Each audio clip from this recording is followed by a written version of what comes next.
홍경래의 난. 왜 우리 지역만 차별하나요? 여러분은 차별 대우를 받아본 적이 있나요? 조선에서는 차별 때문에 밀란이 일어났답니다. 특이한 점이 있다면 차별을 받은 대상이 사람이 아니라는 거예요.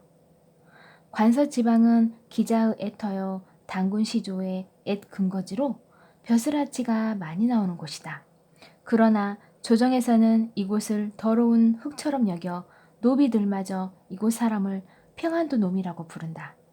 나이 어린 왕 때문에 조정 대신들의 간악한 짓은 날이 갈수록 심해지고 국가의 권력을 제멋대로 하니 이곳 관서에서 병사를 일으켜 의로운 깃발을 들어 백성을 구하고자 한다.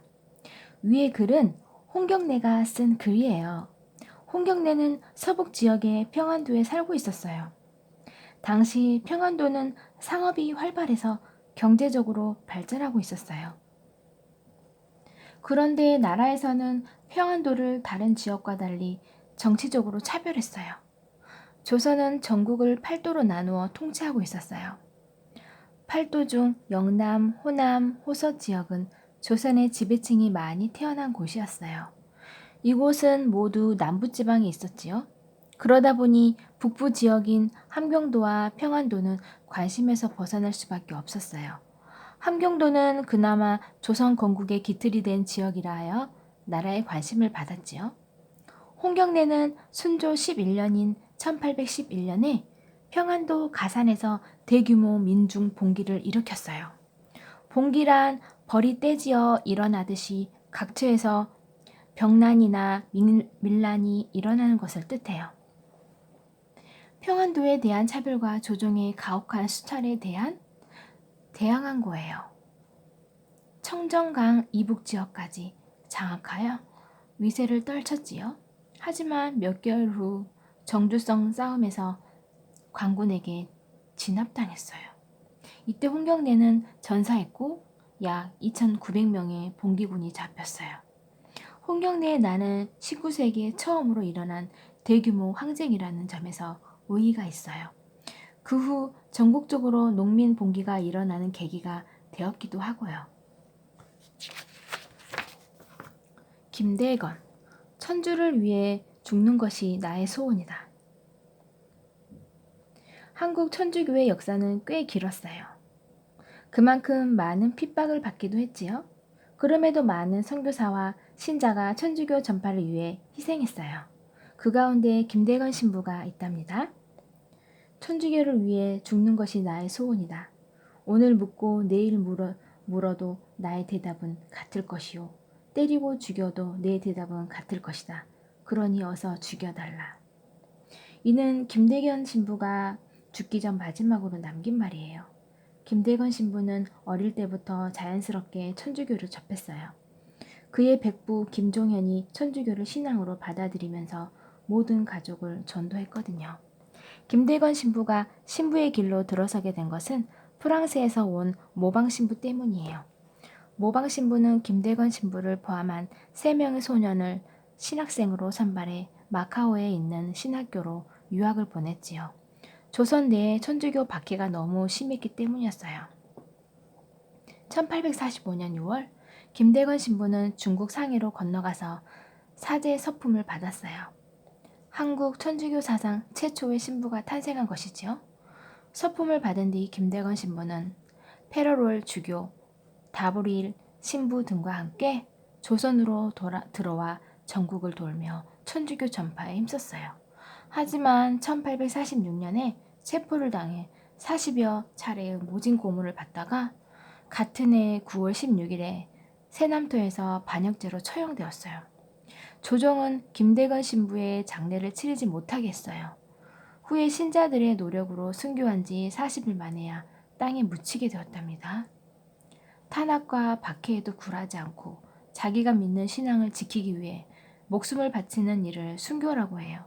김대건 신부는 천주교를 지키기 위해 순교한 우리나라 최초의 신부였답니다. 제25대 왕 철종. 하룻밤 사이에 평범한 농부에서 왕으로. 평범한 농부가 하룻밤 사이에 왕이 된다는 게 가능한 일일까요? 영화에서나 나올 법한 이야기가 조선에서 실제로 일어났답니다. 강화에 살던 농민 이온범은 믿을 수 없는 소식을 듣게 되었어요. 자신을 왕으로 모시겠다며 한양에서 사람들이 찾아왔거든요. 조부였던 은원군이 역적으로 몰리는 바람에 어릴 때 가족과 함께 강화에 유배되어 살아온 그는 19세가 되도록 글을 몰랐고 결혼도 하지 못했어요. 나무하기와 집신 삼기 등 농사일밖에 모르는 순진한 청년이었지요. 그런 자신을 조선의 왕으로 삼겠다는 말에 덜컥 겁이 난 온범은 도망쳤어요. 그러나 찾아온 신하들의 설득에 결국 조선 제25대 왕으로 즉위하게 되었어요. 그가 바로 헌종의 뒤를 이어 조선의 왕이 된 철종이랍니다. 할 줄 아는 것이라고는 농사뿐인 그를 왕으로 즉위시킨 이유는 무엇이었을까요? 조선 제24대 왕이었던 헌종은 아들을 낳지 못하고 젊은 나이에 세상을 떠났어요. 대를 잇기 위해서는 입양을 해야 하는데 이에 알맞은 사람이 한 명도 없었어요. 당시 정권을 잡고 있던 안동 김씨 가문이 왕의 자손을 역적으로 몰아 모두 죽였기 때문이에요. 그러자 안동 김씨 가문은 헌종과 칠촌 관계인 이온봄을 순조의 양자로 올려서 왕위를 잇도록 했어요. 안동 김씨 가문이 이온봄을 왕으로 추천한 이유는 따로 있었어요.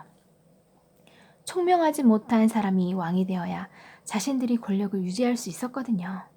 철종은 정치를 잘 몰랐기 때문에 순원 왕후가 대신 정치를 맡았어요.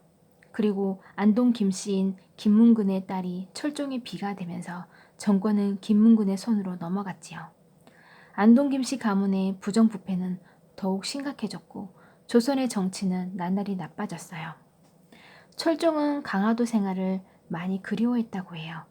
건강했던 철종은 궁궐에 들어온 후 병을 얻게 되었고 결국 이른 나이에 세상을 떠나고 말았답니다.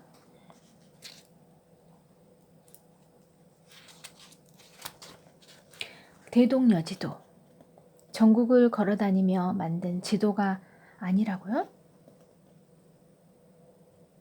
김정호가 대동여지도를 만들기 위해 조선 8도를 3번이나 돌고 백두산을 8번 올라갔다는 이야기는 꽤 유명해요.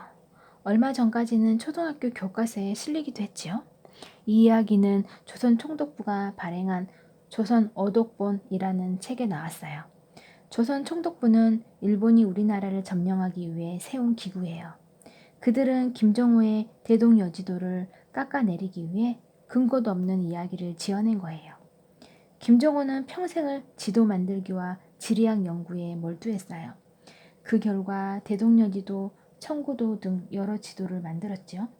특히 대동여지도는 그의 천대성을 보여주는 지도랍니다. 가로 20cm, 세로 30cm의 지도첩 22개로 구성되어 있어요. 크기는 크지만 접을 수 있어서 휴대하기도 편리해요. 또 접혀진 22개의 지도를 따로 떼어낼 수도 있기 때문에 필요한 지역의 지도만 가지고 다니면 되어요. 또한 목판으로 만들어져 몇 장이든 찍어낼 수도 있고요. 그 덕에 지도의 대중화에도 큰 기여를 했어요. 대동여지도의 위대함은 이뿐이 아니랍니다. 김정호는 지도 안에 그린 도로망에 심리마다 방점을 찍어서 거리를 파악할 수 있게 했어요. 또 지도표라는 법례를 만들어 다양한 내용을 간략한 기호로 표시했어요. 지도가 목판으로 만들어졌기 때문에 세세한 내용을 그리기가 어려웠거든요. 도로와 하천을 혼동하지 않기 위해 도로는 단선으로 그렸어요. 산은 끊어짐 없이 산 줄기를 연결해 그렸고요. 산 줄기에 굵기를 달리해 산세를 표현했지요. 당시 조선의 과학은 다양한 분야에서 많은 성과를 거두고 있었어요. 조선 방방 곳곳을 돌아다니지 않아도 지도를 제작할 수 있을 만큼 지리학 역시 뛰어났지요. 하지만 일본은 그런 점들을 모두 부정했어요. 김정은 혼자만의 힘으로 지도를 만들었다고 왜곡한 거예요. 이는 조선의 과학을 깎아내리기 위한 일본의 계획이었답니다. 제26대 왕 고종. 위기를 극복하고자 노력했던 왕. 조선 제26대 왕 고종은 흥성대원군의 둘째 아들이에요. 철종이 자식 없이 세상을 떠나자 조대비는 고종을 12세의 왕위에 올렸어요. 어린 나이 때문에 조대비가 수렴청정을 했고 나중에는 흥성대원군이 권력을 잡았어요. 1873년 11월 고종은 비로소 직접 정치를 주관하게 되었어요. 그러나 당시 조선의 상황은 좋지 않았어요. 외세가 개방을 요구하며 지속적으로 찾아왔고 왕비 명성황후의 일족인 민씨 가문이 권력을 키워가고 있었지요. 명성황후와 흥성대원군의 사이도 좋지 않았어요. 1875년 고종은 일본과 강화도 조약을 맺었어요. 개방을 하지 않는다는 통상수교 거부 정책을 버리고 개화 정책을 시작한 거예요. 일본의 조사 시찰단을 파견하여 새로운 문물을 둘러보게 하고 신식 군대인 별기군을 만들어 군대를 개혁했어요. 한편 청일 전쟁에서 승리한 일본은 조선의 정치에 관여하기 시작했어요. 일본의 세력이 커지자 러시아와 독일, 프랑스가 일본을 견제했어요. 명성황후는 이를 틈타 러시아를 끌어들였지요. 조선에 친러 세력이 생기자 일본은 명성황후를 시해했어요. 위협을 느낀 고종은 1896년 2월에 세자와 함께 러시아 공사관으로 피신했다가 1897년 2월에 경운궁으로 돌아왔어요. 그리고 대한제국을 선포하며 황제 즉위식을 가졌어요. 떨어진 나라의 위신을 바로 세우고 자주성을 알리기 위함이었지요. 그러나 1905년에 일본의 강압으로 을사조약이 체결되어 외교권을 빼앗기면서 대한제국은 위태로워졌어요. 을사조약의 부당함을 알리기 위해 힘썼지만 일본의 방해로 실패하고 말았지요. 게다가 고종 황제는 강제 퇴위까지 당했어요. 1910년 우리나라는 결국 일본의 강제로 나라를 빼앗겼어요. 독수궁에서 남은 인생을 보내던 고종은 1919년 1월 21일에 세상을 떠났답니다. 이하응, 흥성대원군은 왜 연기를 했을까요? 술을 더 가져오란 말이다! 한 남자가 술에 취해 고래고래 소리를 질렀어요. 사람들은 그를 보며 손가락질했죠. 저기 궁도령이 납시였구먼. 상갓집 개 아니랄까봐 매일 술이니 원 가문이 아깝네 그려. 사람들은 그를 이름 대신 궁도령이나 상갓집 개라고 불렀어요. 이놈들, 내가 지금은 이래도 곧 권력의 중심에 서게 될 것이다. 어느 누구도 그의 속마음을 알아채지는 못했어요. 궁도령 상갓집 개라는 별명을 가진 이 남자가 누구냐고요? 그는 후에 흥성대원군으로 불리게 된 이하응이에요. 조선 제26대 왕인 고종의 아버지이기도 하지요. 그런데 왜 이하응은 사람들에게 비웃음을 샀던 걸까요? 당시 조선은 안동김씨 가문이 권력을 잡고 있었어요. 그들은 다양한 제목을 씌워 왕이 될 만한 인물들을 제거했어요. 이하응은 인조의 셋째 아들 임평대군의 8대 손으로 왕권과 가까운 왕족은 아니었어요. 하지만 그의 아버지 남영군이 정조의 이복 형제인 은신군의 양자로 들어가면서 왕가에 가까워졌지요. 철종이 아들 없이 세상을 띠면서 안동김씨 가문은 왕족들을 견제했어요. 철종처럼 정치를 잘 모르는 사람이 왕이 되기를 원했지요. 이하응은 안동김씨 가문의 견제를 받지 않기 위해 일부러 정치에 관심 없는 척 방탕한 생활을 했던 거예요. 하지만 이하응의 모습은 이것이 다가 아니었어요. 그는 뒤로 조용히 대왕 대비 조씨와 손을 잡았어요. 당시의 왕은 조대비의 아들인 헌종이었지만 모든 정권은 시어머니인 순원왕후가 쥐고 있었어요. 이 때문에 조대비는 순원왕후의 친정인 안동김씨 가문에게 서름을 갚을 날만 기다리고 있었지요. 그래서 철종이 사망하자 조대비는 이하응과 약속대로 그의 둘째 아들을 왕위에 올렸어요. 그가 바로 고종이에요. 이하응은 아들이 왕이 되면서 흥성대원군에 봉해지게 됨으로써 그의 세상이 드디어 시작되었답니다. 광화도 조약. 조선에서는 범죄를 저질러도 괜찮아. 1875년 일본 군함 운요호가 강화도 앞바다에 침입했어요.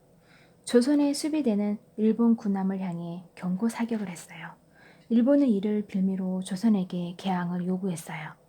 당시 조선 안에서는 개화의 바람이 불고 있었어요. 흥선대원군으로부터 권력을 넘겨받은 명성왕후는 이전과는 다른 방법으로 정치를 꾸리기 시작했어요.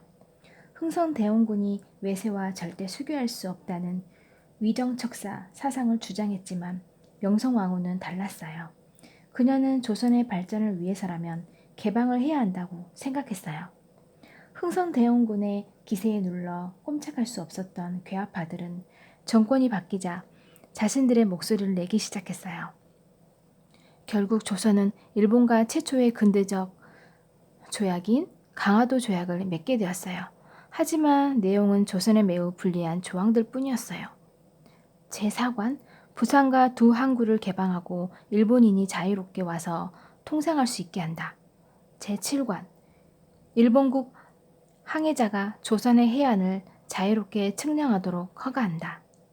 제10관, 일본국 국민이 조선국 항구에서 죄를 범한 것이 조선국 국민에게 관계되는 사건일 때에는 모두 일본국 관리가 심의한다. 사관에 따라 조선은 부산과 원산, 인천의 세 항구를 강제로 개방했어요. 이로 인해 일본 상인들이 조선으로 들어와 조선 상인들은 일본 상인들과 경쟁해야 했어요. 또한 7관에 따라 일본은 조선의 해안을 마음대로 조사하고 측량하게 됨으로써 조선 침략의 발판을 마련할 수 있었지요. 10관에 따라 일본인이 조선의 항구에서 범죄를 저질러도 조선이 아닌 일본에 가서 재판을 받게 되었고요. 특히 7관과 10관은 조선에게 매우 불평등한 내용이었어요. 이 때문에 강화도 조약은 불평등 조약이라고도 불러요. 강화도 조약이 체결되면서 조선은 미국, 영국, 독일, 러시아, 프랑스 등과 수교하게 되었어요. 그들과의 조약도 조선에게 불리한 내용들 뿐이었답니다. 지석영의 종두법, 두묘를 제조하라.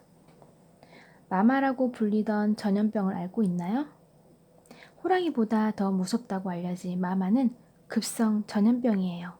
흔히 천연두라고 부르지요. 1879년 조선에서는 천연두가 급속히 퍼지기 시작했어요. 천연두에 걸리면 열이 나고 얼굴에 종기와 물집이 생기는데 심하면 죽음에 이르기도 했어요. 이 때문에 전국의 수많은 어린아이가 생명을 잃어야 했어요. 천연두를 예방하기 위해서는 예방접종을 해야 했답니다. 하지만 조선의 의학기술은 매우 부족했어요. 이를 해결하기 위해 고민에 빠진 한 사람이 있었으니 바로 지석영이에요. 지석영은 천연두로 조카딸을 잃었어요. 한의학을 공부하던 그는 어떻게 하면 천연두를 예방할 수 있을까 고민했어요. 종두법만 알 수 있다면. 지석영은 3년 전 스승에게 들었던 종두법을 떠올렸어요. 종두법은 천연두를 예방할 수 있는 예방접종이었어요. 스승이었던 한의사 박영선이 일본에서 종두기감이라는 책을 가지고 왔는데 거기에는 우두종두법에 대한 내용이 적혀 있었어요. 수소문 끝에 지석영은 종두법을 알고 있는 사람이 부산에 있다는 이야기를 들었어요. 그는 약 20일을 걸어 일본 해군재생병원을 찾아갔어요. 그의 열정에 감탄한 원장은 종두법을 가르쳐 주었어요. 약 2달간 열심히 공부하고 연구한 끝에 지석영은 마침내 두묘 적정 방법을 배우게 되었어요. 두묘란 소의 몸에서 뽑아낸 면역물질을 뜻해요. 지석영은 처가에 들러서 2살이 어린 처남에게 처음으로 두묘 접종을 해주었어요. 그 마을의 아이들 40여 명에게도 두묘 접종을 해주었고요. 결과는 성공적이었어요. 다만 두묘가 많지 않다는 것이 문제였어요. 많은 사람에게 접종하려면 두묘가 많이 필요했지요. 그러자 지석영은 두묘 제조법을 배우기 위해 수신사 수행원 자격으로 일본에 건너갔어요. 그리고 두묘 제조법을 익히고 조선으로 돌아와 적극적으로 종두법을 실시했답니다. 조선의 개화 정책. 미국으로 떠난 조선의 사신들. 1883년 9월 2일 아침, 민혁익을 포함한 11명의 젊은이들이 미국의 샌프란시스코 항에 도착했어요. 샌프란시스코의 신문은 조선에서 파견된 최초의 사절단이라며 이들의 방문을 보도했어요. 보빙사라고 불린 이들은 미국에 파견된 사절단이었어요. 보빙사는 답례로서 외국을 방문한다는 뜻이에요. 이들은 샌프란시스코에서 기차를 타고 시카고로 향했어요. 그리고 약 8일간의 기차 여행 끝에 미국의 아더 대통령에게 고종의 서찰을 전달했어요. 이들이 이렇게 먼 길을 떠나온 이유는 오직 한 가지 선진 문물을 배우기 위해서였어요. 고종은 괴화 정책을 추진하기 위해 새로운 문물을 배울 필요가 있다고 느꼈어요. 그래서 일본에 조사 사찰단을 파견했어요. 이들은 일본의 산업시설과 박물관, 군대 등을 조사했어요. 청나라 텐진에는 김윤식을 포함한 69명의 사절단이 영선사를 파견했어요. 이들은 신식 무기의 제조 및 사용 방법을 배워왔지요. 그 후 서울의 최초의 근대 무기 제조 공장인 기기창이 설치되었답니다. 미국에 파견한 보빙사 역시 40여 일간 미국 각지를 둘러보았어요. 그들은 기차를 타고 미국의 공공기관과 병원, 전신회사, 소방서, 우체국, 해군기지 등을 시찰했어요. 그리고 보빙사는 1883년 11월 10일에 조선으로 돌아왔어요. 조선으로 돌아온 민영익은 이렇게 말했다고 해요. 어둠의 세계에서 태어나 빛의 세계로 갔다가 다시 어둠의 세계로 돌아온 기분이다. 미국의 발전된 모습이 그에게는 엄청난 충격이었던 거예요. 그들의 마음속에 괴화의 불길은 더 거세게 피어올랐어요. 그 마음은 약 1년 후 갑신정변이라는 사건으로 나타난답니다. 갑신정변, 3일 만에 깨진 꿈. 1884년 3일 동안 커다란 이상을 품고 혁명을 꾀했던 사람들이 있었어요. 그들은 바로 급진괴합파예요. 조선의 괴합파는 급진괴합파와 온건괴합파로 나뉘었어요.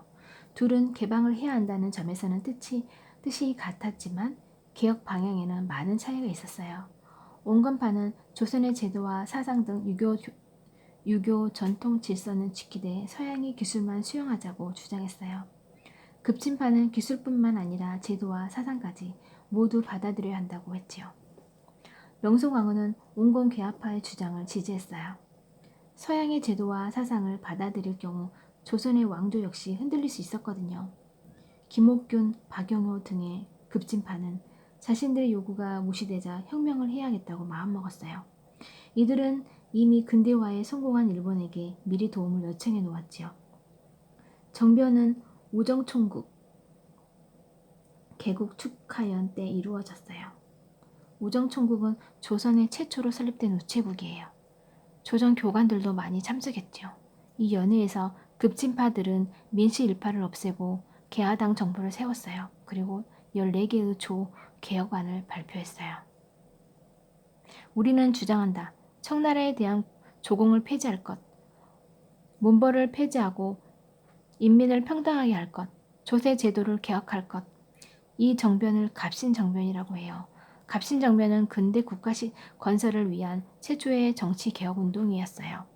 하지만 일본이 도와주지 않고 청이 또다시 끼어들게 되면서 그들이 이루고자 했던 새로운 정부는 3일 만에 끝나고 말았답니다. 갑신정변이 헛되이 실패한 이유는 백성의 지지가 없었기 때문이에요. 14개 조 개혁안에는 정작 백성들에게 가장 필요한 토지 개혁이 없었어요. 그리고 일본에 너무 의지했다는 점도 문제였지요. 결국 김옥균과 박영호 등 일부 개화파들은 위험을 피해 일본으로 도망가야 했답니다. 동학 농민운동, 노비 문서를 불태우라.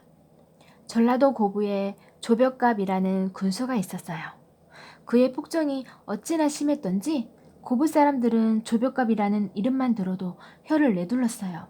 결국 참다 못한 농민들은 고부 관할을 습격해 조벽갑을 쫓아내고 조정에 하소연했지요. 하지만 조정은 오히려 조벽갑의 편을 들어주었어요. 그리고 관할을 습격한 주도자를 찾아 처벌했지요. 농민들은 불만이 더욱 심해졌어요. 전봉준과 김계남 등이 앞장서서 이들을 이끌고 백산에서 봉기했어요. 이것이 바로 1894년에 일어난 동학농민운동이에요. 그들은 나라를 돕고 백성을 편안하게 한다는 보국 안민과 폭정을 없애고 백성을 구원한다는 제폭구민을 내걸고 강군과 싸웠어요. 황토현 전투에서 승리한 농민군은 전주성까지 점령했지요. 불안해진 조정은 청나라의 도움을 요청했어요. 그러자 일본도 군대를 이끌고 조선으로 들어왔어요. 텐진 조약 때문이었지요. 텐진 조약은 갑신정변이 끝난 뒤 청과 일본이 맺은 것으로 조선의 군대를 보낼 경우 상대국에게 미리 알리자는 내용이었어요. 이 조약 때문에 두 나라의 군대가 조선에 들어온 것이지요. 일본 군대까지 들어오자 더욱 불안해진 조정은 이들을 내보내기 위해 집강소 설치 등 농민군의 요구를 들어주는 조건으로 전주 화약을 맺고 해산했어요. 그 뒤 전라도 각지에 집강소를 설치해 패전개혁안 12개 조를 만들었지요. 탄간오리는 그 제목을 조사하여 엄하게 벌할 것, 노비문서는 불태워 버릴 것, 천인의 대우를 개선하고 백정머리에 쓰는 패랭이를 없앨 것, 외야 남몰래 통하는 자는 엄하게 벌할 것 등이 그 내용이에요. 하지만 약속과 달리 나라에서는 이 개혁안을 들어주지 않았어요. 농민군은 경복궁을 점령한 일본을 상대로 다시 봉기했어요. 일본을 먼저 내몰자는 생각이었죠. 그런데 광군은 오히려 일본군과 합세했어요. 결국 농민군은 우금치 전투에서 패했고 동학농민운동은 실패로 끝났어요. 이들이 요구한 패전개혁안은 훗날 갑오개혁에 중요한 영향을 주었답니다. 정봉준, 농민들이여 봉기하라! 우리는 백성들을 도탄에서 건지고 국가를 반석 위에 두기 위해 모였다. 안으로는 타막한 관리의 머리를 베고 밖으로는 횡포한 강적의 무리를 몰아내고자 한다.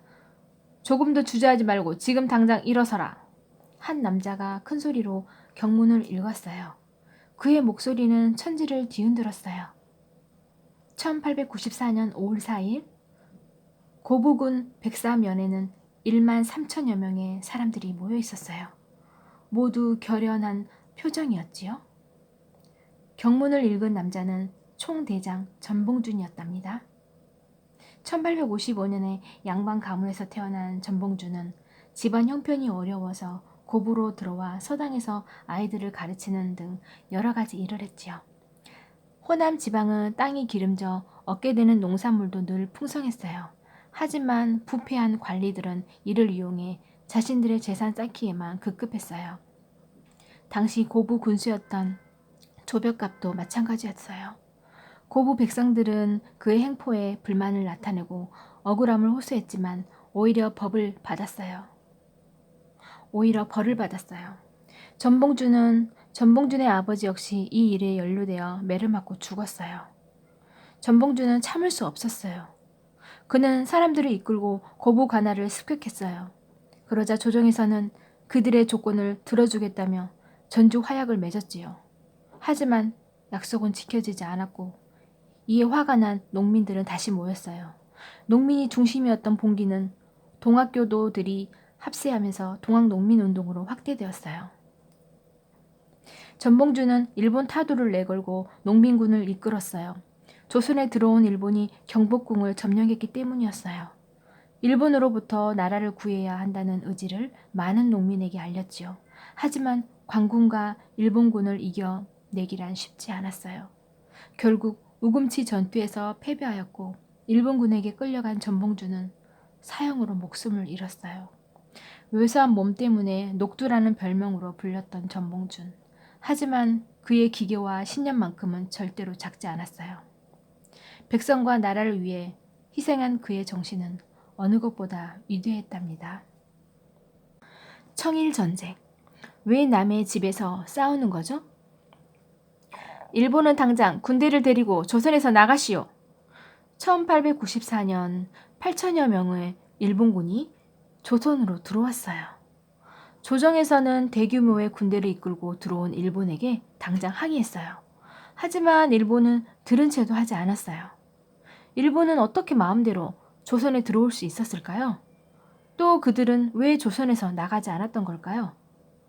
동학농민운동이 일어나면서 황토현 전투에서 승리한 농민군은 전주성마저 점령했어요. 널리 퍼지는 농민군을 보면서 조정은 청나라에 도움을 요청하기로 결정했어요. 이 결정이 큰 불씨가 되리라고는 생각하지 못한 채 말이죠. 청은 이모군란과 갑신정변 이후 조선에 더 깊숙이 관여하고 있었어요. 일본은 여전히 청에 밀리고 있었지요.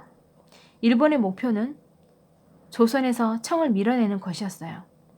이를 위해 일본은 갑신정변 이후 청과 텐진 조약을 맺었어요. 만약 조선에 군대를 보내게 될 경우 상대 국가에게 미리 알려야 한다는 내용이었어요. 동학농민군을 진압하기 위해 성에 군대를 요청하자 일본 역시 텐진 조약을 빌미로 군대를 보냈어요. 청의 군대와 일본의 군대가 조선으로 들어오게 된 거예요. 조정은 당황했어요. 그리고 이들을 내보내기 위해 동학농민군과 화해하기로 했지요. 조정은 농민군과 전주 화약을 맺었어요. 그리고 일본에게 군대를 철수하라고 요구했지요. 하지만 일본군은 경복궁을 공격하고 청까지 쉽게 격파했어요. 평양과 황해에서 큰 승리를 거둔 일본은 청의 영토를 공격했어요. 청의 요동반도를 함락하고 산동반도까지 점령했어요.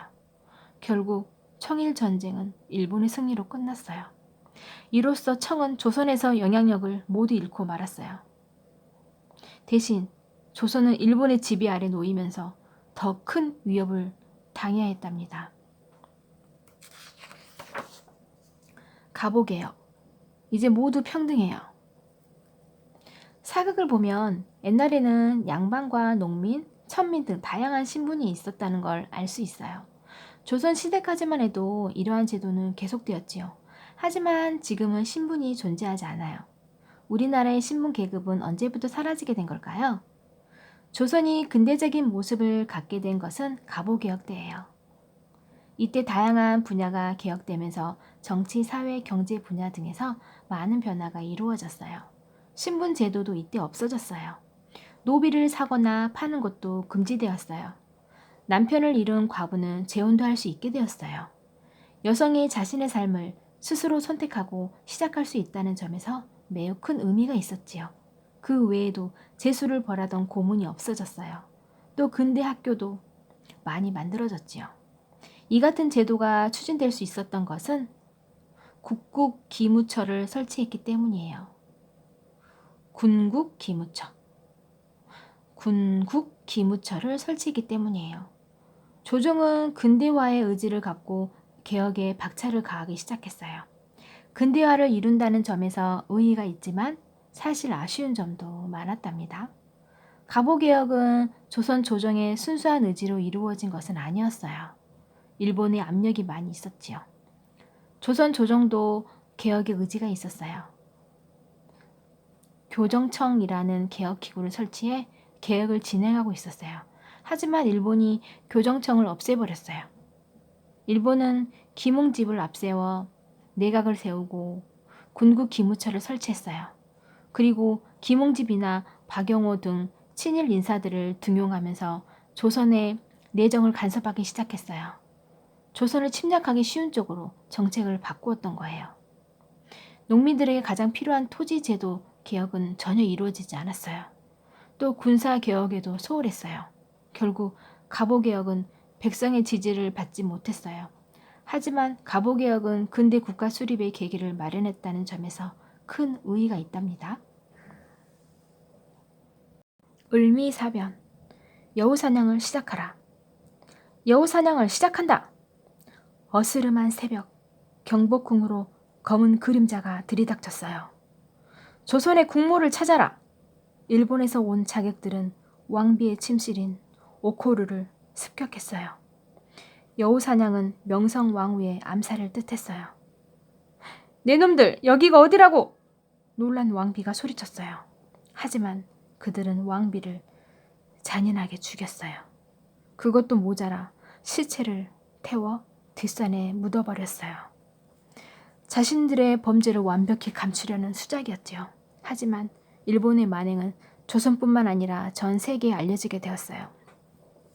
1895년 10월 8일 새벽 5시, 일본에 의해 명성왕후가 시해당한 이 사건을 을미사변이라고 해요. 일본은 청일전쟁에서 승리한 뒤 조선에서의 우위를 확보했는데 왜 이런 일을 벌인 걸까요? 일본은 청일전쟁이 끝나면서 시모노세키 조약을 맺었어요. 그 덕에 중국의 요동반도와 대만을 얻게 되었죠. 그런데 승승장구하던 일본은 막는 세력이 나타났어요. 러시아와 프랑스, 독일이었어요. 그들은 일본의 대륙 침략 의도를 알아채고 이를 막기 위해 일본을 간섭했어요. 그리고 요동반도를 돌려주라고 압박을 가했지요. 이를 삼국 간섭이라고 해요. 결국 일본은 요동반도를 돌려주었어요. 이를 지켜보던 조선은 일본을 견제하기 위해 러시아를 이용하기로 마음먹었어요. 조선에는 친러 세력이 늘어났지요. 그래서 이를 두려워한 일본이 자신들의 세력을 다지기 위해 명성왕후를 해친 거예요. 러시아에 자신들의 힘을 과시하고 조선의 우위를 확보하려는 속셈이었지요. 을미사변으로 인해 조선 안에서의 반일 감정은 더욱 커졌어요. 일본의 잔인한 행동은 국제적으로도 논란을 불러일으켰어요. 고정은 왕비를 잃고 오랫동안 슬픔에 빠졌어요. 그리고 자신도 위협을 느껴 궁궐을 떠나야 했답니다. 일본 명성황후, 조선 말 국정을 운영한 왕비. 명성왕후는 1851년 경기도 여주에서 영의정 민치록의 딸로 태어났어요. 그녀는 16세에 고정비로 간택되었어요. 흥성대원군이 고종의 비로 명성왕후를 선택한 이유는 그녀의 집안이 마음에 들었기 때문이에요. 안동 김씨 가문의 세도 정치를 경험한 흥성대원군은 힘이 강한 가문을 거절했어요. 명성왕후의 집안은 그리 쟁쟁하지 않아서 왕의 자리를 위협할 만한 세력이 없었지요. 고종과 혼인한 명성왕후는 16세에 왕비가 되었어요. 명성왕후는 흥성대원군의 처남 민승우를 자기 편으로 끌어들였어요. 그리고 흥성대원군의 형 이채응, 흥성대원군의 큰아들 이재면을 고종의 지용군으로 만들었어요. 어른이 된 고종은 흥성대원군으로부터 정권을 넘겨받았어요. 고종은 모든 국가 정책을 명성왕후와 논의했어요. 명성왕후와 고종은 흥성대원군이 다시 정치에 관여하지 못하도록 자신들의 세력을 든든히 했어요. 또 흥성대원군의 통상 수교 거부 정책을 없애고 외세와 외교 관계를 맺기 시작했어요. 고종을 움직여 일본과 강화도 조약을 맺게 한 것도 명성왕후였어요. 1882년에 이모군란이 발생하자 명성왕후는 위협을 피해 궁궐을 탈출했어요. 하지만 청나라의 도움으로 다시 정권을 잡을 수 있었어요. 1884년에 급진 괴합파가 갑신정변을 일으켰을 때에는 청군을 개입시켜 3일 만에 괴하당 정권을 무너뜨렸어요. 또한 외교 정책을 많이 활용해서 일본을 견제하기 위해 러시아를 끌어들이기도 했어요. 조선에 칠러 세력이 생기자 불안해진 일본은 1895년에 자객을 보내 명성왕후를 시해했어요. 일본의 눈치를 보느라 명성왕후의 장례식은 2년 뒤인 1897년 11월 21일에 치러졌어요. 그리고 고종이 대한제국을 선포한 뒤 명성왕후에서 명성황후로 추대되었어요. 명성왕후가 비극적인 죽음을 맞은 것은 슬픈 일이에요. 하지만 민시일파와 권력을 장악하고 백성의 세금을 수탈한 점, 동학농민운동 때 농민군을 진압한 일 등은 아직까지도 비판받고 있답니다. 을미개혁과 을미의병. 머리는 잘라도 머리카락은 자를 수 없다. 을미사변 이후 조선은 친일파를 중심으로 내각을 세우고 재빨리 개혁을 실시했어요. 이를 을미개혁이라고 해요. 내각 총리 대신 김응집은 을미개혁을 추진하라고 지시했어요.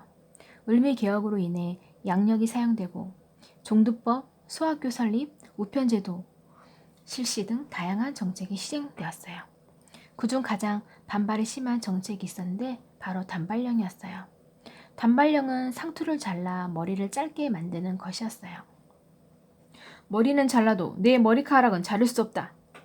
상투는 우리 민족의 오랜 전통이었어요. 상투를 자르라는 것은 우리 민족의 정신을 짓밟겠다는 의미였어요. 특히 양반 유생들의 반발이 심했어요. 몸과 머리카락, 피부는 부모로부터 물려받은 것이다. 이를 함부로 훼손하고 다치게 하는 것은 불효와 같다. 우리 보고 부모에게 불효를 하라는 것이냐? 유생들은 분노하여 왕에게 상소를 올렸어요. 관리들도 관직을 그만두며 단발령 실시에 항의했어요. 조선 곳곳에서 무능한 조정을 비난했어요. 가뜩이나 을미사변으로 일본에 대한 감정이 좋지 않을 때였지요. 유생들은 단발령 시행을 두고만 볼 수 없다며 1895년에 을미의병을 일으켰어요. 의병이란 나라가 외적의 침입을 당했을 때 민중 스스로 대항해 싸우는 것을 말해요. 을미년에 일어난 을미의병은 유생들이 중심이 되었어요. 의병장도 유인석, 이소웅 등 유생들이었어요. 우리 국무의 원수를 생각하며 이를 갈았다. 그런데 부모에게 물려받은 머리털을 풀 베듯이 베어버리니 이 무슨 병고란 말인가. 을미의병이 일어나자 일본은 단발령을 철회했어요. 고종은 일본의 압력에 의해 의병을 해산할 것을 공고했지요. 왕의 명령으로 의병은 스스로 해산했어요. 을미의병은 금방 수그러들었지만 훗날 등장하는 의병에게 많은 영향을 주었답니다. 아관 파천, 궁궐 대신 러시아 공사관으로. 어찌 한 나라의 왕이 다른 나라의 공사관으로 갑니까? 일본의 압박을 벗어나기 위해서는 어쩔 수 없는 선택입니다. 왕의 거취를 두고 신하들이 편을 나누어 다투었어요. 명성황후가 시해되면서 고종 역시 신변의 위협을 느꼈어요. 조선 내에서 반일 감정은 극에 달해 있었지요. 칠러파는 이를 틈타 러시아 공사관으로 고종의 거취를 옮기기를 결정했어요. 1896년 2월 11일 새벽 러시아 공사 베베르와 결탁한 칠러파는 고종과 왕세자 순종을 정동에 있는 러시아 공사관으로 몰래 옮겼어요. 이를 아간 파천이라고 해요. 고종은 이범진을 중심으로 친러파 조정을 구성했어요. 이로 인해 친일파들은 정권을 빼앗겼지요. 하지만 조선은 자연스레 러시아의 보호국이 되었어요. 일본의 압력에서 벗어났지만 러시아의 간섭을 받게 된 거예요. 고종이 궁궐을 비우자 이를 이용해 조선의 각종 이권을 빼앗으려는 나라들이 생겼어요. 이 때문에 하루라도 빨리 돌아와야 한다는 여론이 만들어졌어요. 고종이 궁궐로 돌아올 것을 많은 사람이 요구했어요. 그 중에서도 독립협회가 가장 적극적이었어요. 1897년 2월 25일 결국 고종은 러시아 공사관을 떠났어요. 하지만 경복궁이 아닌 경운궁으로 돌아갔지요. 경운궁은 지금의 덕수궁이에요. 경복궁에서 명성황후가 시해되었기 때문에 고종은 섣불리 경복궁으로 돌아가지 못했어요. 일본의 위협으로부터 보호받을 수 있다는 생각에 주변에 러시아, 미국, 영국 공사관이 있는 경운궁으로 간 거예요. 다시 돌아온 고종은 잃어버린 자주성을 찾기 위해 많은 고민을 했어요. 궁궐을 비우면서 나라의 위신도 많이 떨어졌거든요. 고민 끝에 고종은 개혁을 하기로 결심했답니다. 독립협회. 노비와 양반이 마주 앉아 토론을 했다고요? 러시아는 조선의 이권을 빼앗고 있습니다. 이를 방관하다가는 영토마저 빼앗길지 모릅니다. 러시아의 간섭을 견제해야 합니다. 종로 보신각에 모인 수많은 사람은 한 남자의 연설에 주의 깊게 들었어요. 1898년 3월에 열린 만민공동회는 1만여 명의 사람들로 인산인해를 이루었어요. 그들은 당시의 문제들에 대해 진지하게 토론을 했고 이 내용은 고스란히 고종에게 전달되었답니다. 만민공동회는 독립협회에서 주최한 토론회 및 연설회였어요. 신분에 관계없이 누구라도 참여할 수 있었지요. 실제로 천민 출신인 박성춘의 연설은 사람들에게 큰 호응을 얻었어요. 독립협회는 서재필에 의해 세워졌어요.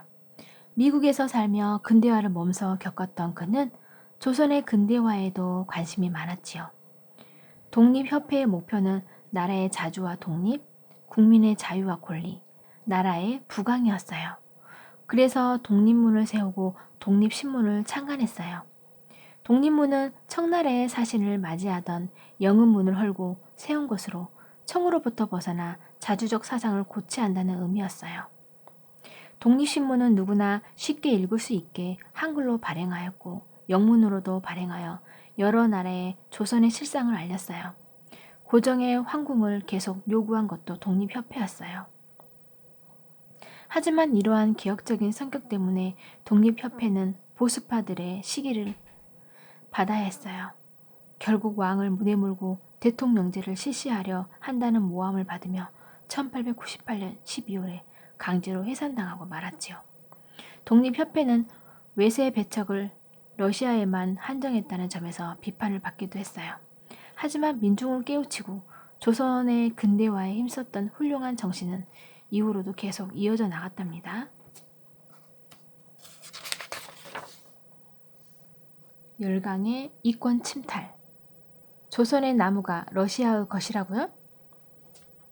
우리 집에 누군가 함부로 들어와 물건을 가져간다면 기분이 어떨까요? 안방과 마루를 차지하고 컴퓨터와 텔레비전을 마음대로 사용한다면요? 또 그것을 그에게 허락받고 써야 한다면 그것은 정당한 일일까요? 어느 누구도 우리 집에 함부로 들어올 수 없어요. 내 물건을 마음대로 사용해서도 안 되고요. 그것은 범죄예요.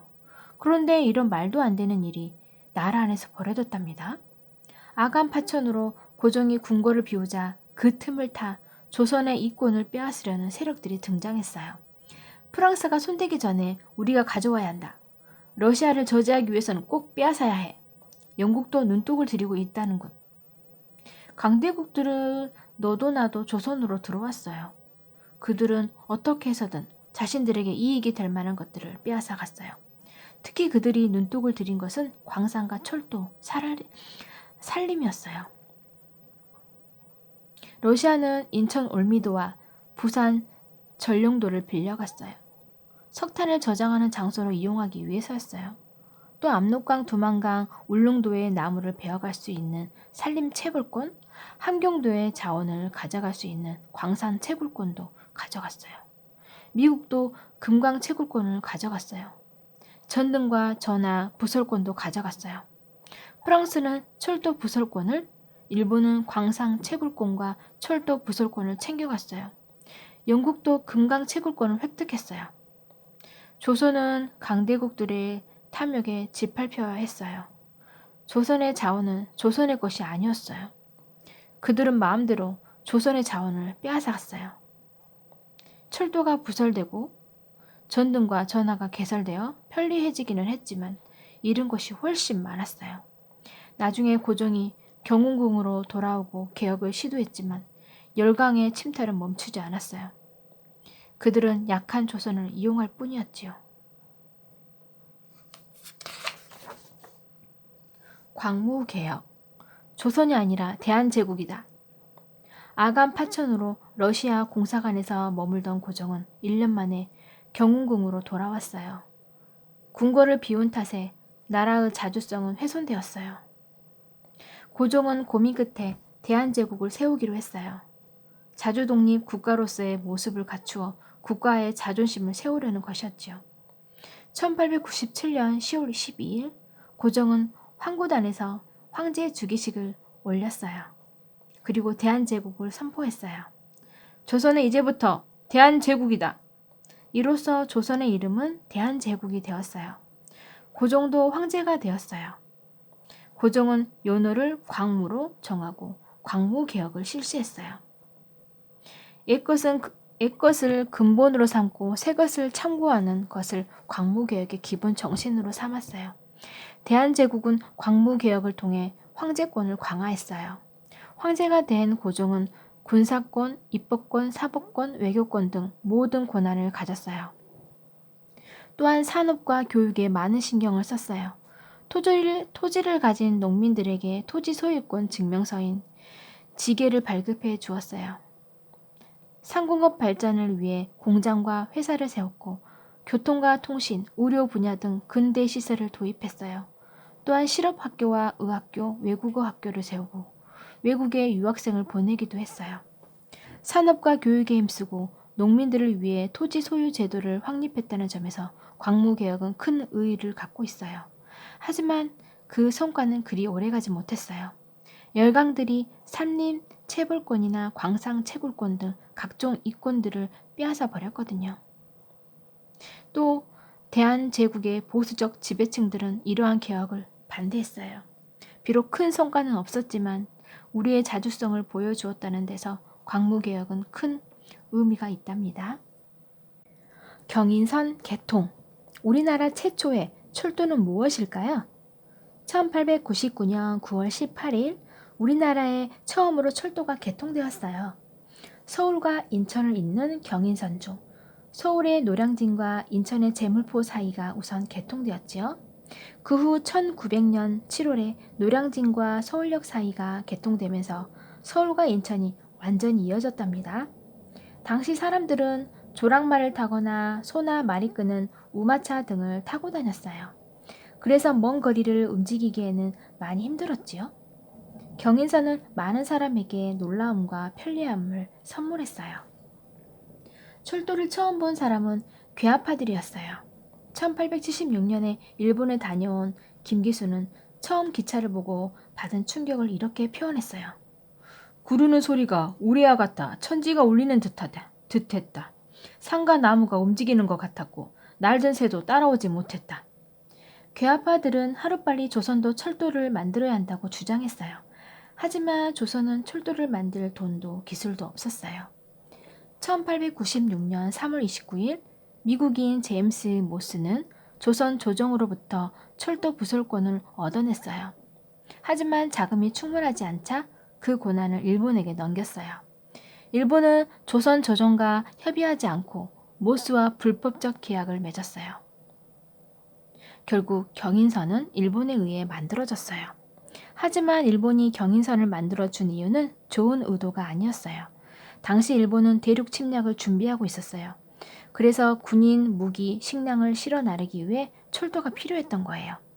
경인선이 만들어진 후 경부선, 경의선, 호남선, 장항선, 중앙선이 차례대로 만들어졌어요. 철도가 만들어지면서 큰 변화가 일어났지요. 사람과 물자의 이동이 편해졌고 철도 주변으로 도시가 발달했어요. 철도는 근대화의 상징적 요소로 떠올랐어요. 경인선은 편리함과 근대화라는 선물을 주었지만 이면에는 일본의 대륙 침략이라는 나쁜 목적이 있었답니다. 을사조약. 상인들은 왜 모두 상점문을 닫았을까요? 아, 분하도다. 타국인의 노예가 된 우리 2천만 동포여. 살았는가 죽었는가. 당군 기자 아래 4천년 국민 정신이 하룻밤 사이에 갑자기 멸망하고 말 것인가. 온통하고 온통하다. 동포여 동포여. 황성신문에 발표한 장지연의 논설 중 일부. 1905년 11월 17일 상인들은 가게 문을 닫고 학생들은 집단적으로 학교를 쉬었어요. 유생들은 황제에게 상소를 올렸고 관료 민용화는 의정 대신 조병세와 함께 자결을 했어요. 언론인이었던 장지연은 황성신문에 실야방성대국, 즉 오늘 목놓아 통곡하리라는 제목으로 글을 썼어요. 도대체 그날 무슨 일이 있었던 걸까요? 1905년 러일 전쟁에서 승리한 일본은 열강으로부터 대한제국에 대한 지배권을 인정받았어요. 일본은 고종 황제에게 조약을 맺자고 요구했지만 거절당했어요. 급기야 고종 황제는 협상을 조정에 맡겼고 신하들이 회의에 참석했지요. 이하영, 한설규, 민영기는 조약에 반대했으나 이완용, 이근택, 박재순, 이지용, 권중현은 찬성했어요. 이들 5명을 을사오적이라고 불러요. 고종 황제는 을사조약의 끝까지 옥새를 찍지 않았어요. 을사오적의 서명만 있을 뿐이었죠. 국제조약에 필요한 지도자의 서명도 없고 조약의 이름도 적혀 있지 않기 때문에 을사조약은 국제조약으로 인정할 수 없어요. 하지만 일본의 강압에 의해 맺어졌어요. 을사조약으로 외교권을 빼앗은 일본은 대한제국이 맺는 모든 협정과 조약을 대신할 수 있게 되었어요. 또 대한제국의 내정을 간섭하는 통감부를 설치해 이토 히로부미를 통감으로 세웠어요.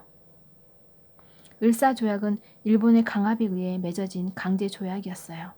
이 때문에 억지로 맺은 조약이라는 뜻의 을사늑약이라고도 한답니다. 종교개혁의 변화. 신앙을 지키고 독립을 염원하다. 일본은 자신들의 제국을 굳건히 하기 위해 우리나라의 각 분야를 탄압했어요. 그들의 마지막 목적은 우리나라를 일본 천황의 지배 아래 두는 것이었어요. 그러기 위해서는 우리나라의 언어와 역사, 문화 등을 모두 탄압해야 했지요. 하지만 민중들은 절개와 기계를 가지고 격렬하게 저항했답니다. 자주 독립을 위해 물심양면으로 노력하는 곳도 늘어났어요. 그중 하나가 바로 종교계였어요. 종교계는 자신들의 신을 섬기고 교리를 지키는 집단이지만 일제강점기 때는 독립을 위해서도 힘썼어요. 1905년 손병희는 동학의 제3대 교주가 되었어요. 그는 동학의 뜻을 이어받아 포교 활동을 계속했어요. 그런데 동학 교도이자 교회 지도자였던 이용구가 친일 단체인 일진회에 들어가면서 손병희는 큰 충격을 받았어요. 이용구는 포교 활동에 누구보다 앞장섰던 사람이기 때문이에요. 그는 을사조약을 찬성하면서 친일파인 송병준과 함께 대한제국은 일본의 보호를 받아야 한다는 일진회 선언회를 발표했어요. 손병희는 채색된 동학의 분위기를 수습하기 위해 동학을 천도교로 개명했어요. 또 이용구를 비롯해 일진회에 속해 있는 62명의 교도를 제명시켰어요. 그 후 천도교는 포교 활동은 물론 자주 독립을 위해 노력했어요. 교육을 위해 800여 개의 강습소를 세우고 훗날 독립전쟁에도 참여했답니다. 다른 종교들도 여러 가지 사회 산업에 뛰어들었어요. 개신교는 오래전부터 교육에 관심이 많았어요. 그들은 학교를 세우고 학생들을 가르쳤어요. 천주교는 고아원과 양로원을 설립해 어려운 일을 도왔어요. 또 만주에서 무장 항일 투쟁을 전개하기도 했어요. 1909년에 나철이 창시한 대종교는 언론과 출판 산업을 하면서 자주 독립을 도왔어요. 대종교는 당군을 숭배한다는 이유로 일본의 많은 탄압을 받았답니다. 그 외에도 저축과 남녀 평등을 주장했던 엄불교, 일본의 불교 통합운동에 저항했던 불교 등 다양한 종교가 일본의 탄압에 맞섰어요. 많은 종교인이 목숨을 잃었지만 그들의 숭고한 희생은 아직도 기억되고 있답니다. 제27대 왕 순종, 이상한 황제 즉위식. 조선의 제27대 왕 순종은 대한제국의 마지막 황제예요. 그리고 고종과 명성왕후의 둘째 아들로 1875년 2월 세자에 책봉되었어요. 1897년 대한제국이 세워지면서 황태자에게 책봉되었고요. 고종 황제의 반대에도 불구하고 1907년 7월 20일 서울의 독수궁 중화전에서는 대리인들만 참석한 황리 계승식이 거행되었어요. 고종 황제를 몰아내고 순종을 올려 대한제국을 침략하려 했던 일본의 계획이었어요. 그들은 신문에 이 계승식을 발표해서 마치 고종이 스스로 순종에게 황제의 자리를 물려준 것처럼 꾸몄어요. 그리고 8월 27일 순종 황제의 즉위식이 독수궁 돈덕전에서 거행되었어요. 즉위식장에는 각계각층의 사람들이 모였어요. 일본은 참석자들에게 서구식 복장과 단발을 요구했어요. 친일파인 이완용이 축하 인사를 낭독했어요. 순종은 일본의 압력에 의해 육군대장 차림을 해야 했어요. 짧은 단발을 하고 서양식 차림을 한 황제 순종. 이는 분명 어색한 모습이었어요. 일본은 순종의 황제 즉위식을 통해 자신들의 야욕을 드러냈어요. 순종은 일본이 세운 황제이며 대한제국은 일본의 지배 아래 있다는 것을 전 세계에 알린 것이었지요. 일본에 의해 어머니를 잃고 부인마저 떠나보내야 했던 순종은 본인 역시 강제로 황제가 되어야 했어요. 이후 순종은 일본의 압력으로 한일 신협약을 맺었어요. 통감부의 권한은 강해졌고 일본인 관리가 채용되었어요. 또 일본에 의해 대한제국의 군대가 강제 해산되었어요. 그리고 1908년에 동양척식 주식회사가 세워지면서 대한제국의 경제는 일본의 손아귀에 들어가게 되었어요. 결국 1910년 8월 29일 대한제국은 일본에 의해 국권이 빼앗기고 말았어요. 일본의 감시 아래 일생을 보냈던 순종은 1926년 4월 25일 창덕궁에서 쓸쓸히 생을 마쳤답니다. 국채보상운동. 우리 모두 담배를 끊읍시다. 1997년 우리나라는 외환위기를 맞았어요. 나라 빚이 무려 1,500만 달러에 이르렀어요. 여러 기업이 망하고 은행들도 줄줄이 파산했어요. 엄청난 실업자가 만들어졌어요. 결국 IMF에 자금 지원을 요청하게 되었지요. 이때 국민들이 나라를 위해 한 일이 금모으기 운동이었어요. 그런데 그전에도 나라를 위해 금모으기를 했다는 걸 알고 있나요? 1907년 대구에서 나랏빚을 갚자는 운동이 일어났어요. 나라를 구해야 합니다. 그러기 위해서는 일본에 진 빚을 갚아야 합니다. 우리 모두 담배를 끊고 술을 끊읍시다. 작은 돈이라도 한 푼 두 푼 모읍시다. 당시 대한제국은 일본에게 빚을 지고 있었어요. 일본은 근대화를 한다는 명목으로 강제로 우리에게 돈을 빌려준 뒤 철도를 깔고 도로를 만들고 건물을 짓게 했어요. 당시 대한제국이 진 빚은 1,300만 원이었어요. 그러자 대구에서 서상돈을 중심으로 일본의 진 빚을 갚자는 국채보상운동이 일어나기 시작했어요. 그들은 국채보상 기성회를 조직하고 황성신문과 대한매일신보의 도움을 받았어요. 이 운동은 곧 전국적으로 널리 퍼졌어요. 남자들은 담배와 술을 끊어 돈을 모았어요. 여자들은 폐물을 내놓기도 했어요. 이러한 노력으로 600만 원이 모였어요. 빚을 갚기에는 턱없이 모자란 돈이었지만 사람들의 애국심을 북돋우는 데 큰 역할을 했지요. 국채보상운동이 전국적으로 퍼지자 일본은 방위를 하기 시작했어요. 국채보상 기성의 간사인 양기탁을 보상금 횡령이라는 누명을 씌워 붙잡아갔어요. 결국 국제보상운동은 실패로 돌아가고 말았어요. 하지만 이 운동을 통해 나라를 구하고자 했던 우리 민족의 열렬한 마음을 확인할 수 있답니다. 간도 협약. 일본은 왜 간도를 청나라에 넘겨주었을까요? 우리 땅을 다른 나라가 마음대로 팔아버린 기막힌 사건이 있었어요. 독립운동의 근거지이자 삶의 터전이었던 간도가 바로 그렇게 된 거예요. 을사조약으로 대한제국은 일본의 외교권을 빼앗겼어요. 대한제국의 외교권을 가져간 일본은 1909년에 청나라와 간도 협약을 맺었지요. 대륙 침략을 계획하던 일본이 만주에 철도를 건설하려면 청의 허락이 필요했기 때문이었어요. 그래서 만주 안봉선 철도 부설권을 얻는 조건으로 청의 간도를 넘겨주는 조약을 맺었어요. 이것이 간도 협약이에요. 간도는 우리에게 의미가 깊은 곳이에요. 예전부터 청과 영토 분쟁이 있었지만 우리 민족이 살아온 터전이었지요.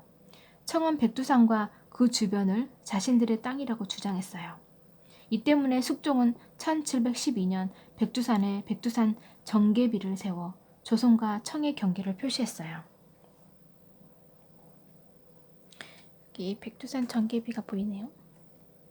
그런데 우리나라가 일본의 지배를 받게 되면서 일부 사람들은 살기 위해 간도로 떠났어요. 쓸 수 없는 땅을 일구어 삶의 터전을 마련했지요. 그런데 청이 그 사람들을 몰아냈어요. 이 때문에 100년 만에 다시 간도 문제가 발생했어요. 이런 일이 생긴 것은 백두산 정계비에 적힌 글 중 토문강에 대한 해석이 서로 달랐기 때문이에요. 우리나라에서는 토문강이 송화강 상류이기 때문에 간도가 우리 영토라고 주장했어요. 그래서 간도에 관리를 보내 관리하게 했어요. 하지만 청은 토문강이 두만강이라고 주장했지요. 그러던 것이 일본에 의해 청에게 넘어가고 만 거예요. 엄밀히 따지면 을사조약이 무효이기 때문에 간도 협약 역시 무효가 돼요. 하지만 6.25 전쟁으로 남북이 갈라지면서 간도의 소유권을 주장하기가 힘들어졌어요. 때를 놓치고 만 거예요. 간도는 청에게 빼앗겼지만 그곳은 일제강점기 내내 독립운동의 근거지였어요. 그리고 우리 조상들의 자랑스러운 민족 정신이 깃든 곳이랍니다. 안중근 의거, 대한독립 만세를 외친 안중근. 1909년 3월 안중근을 포함한 항일투사 12명은 단주회를 결성했어요. 그들은 자신의 왼손 네 번째 손가락 첫 마디를 잘랐어요. 쏟아지는 붉은 피를 모아 태극기 앞면에 쓴 글자는 대한독립이었어요. 비밀 결사 조직이었던 이들의 목표는 조선 침략의 원흉인 이토 히로부미와 을사조약을 맺은 이완용을 없애는 것이었어요. 이를 완수하기 위해 피로써 맹세한다. 그들은 손가락 한마디를 잘라 독립의 의지를 다짐했어요. 1909년 9월 안중근은 이토 히로부미가 만주에 온다는 소식을 들었어요. 조도선, 우덕순, 유동화 3명은 채가구역에서, 안중근은 하얼빈역에서 각각 기다리고 있다가 이토가 탄 특별열차가 역에 도착하면 거사하기로 했지요. 10월 26일 새벽 안중근은 일본인으로 변장을 하고 하얼빈역으로 향했어요. 여기는 러시아 군인들이 경계를 서고 있었어요. 9시가 되자 이토 히로부미가 탄 열차가 도착했어요. 그는 러시아의 제무 대신 코코푸초프와 회담을 하고 밖으로 나왔어요.